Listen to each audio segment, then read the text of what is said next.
Guided access not working on iPhone. Hello everyone, I am Bishaka and welcome to our channel Create, Login and Delete. Let's get right into the tutorial. If your guided access is not working, then firstly launch the settings application on your device. Scroll down and tap on accessibility. Scroll down again and you will see the option for guided access. Tap on that and make sure the toggle button for guided access is toggled on. Also, tap on passcode settings and make sure you have enabled Face ID. You can also set guided access passcode. See if the issue is fixed or not. If not, go ahead and toggle off the button for guided access and restart your device. Restarting the device fixes majority of issues on your iPhone.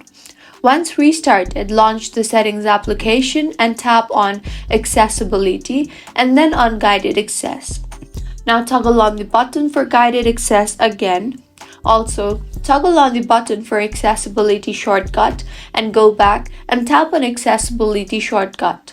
Make sure the option for guided access is selected and grayed out. Also, drag guided access on top and your problem should have been fixed by now. If you find this tutorial helpful, do subscribe to our channel. Thank you for staying with us until the end.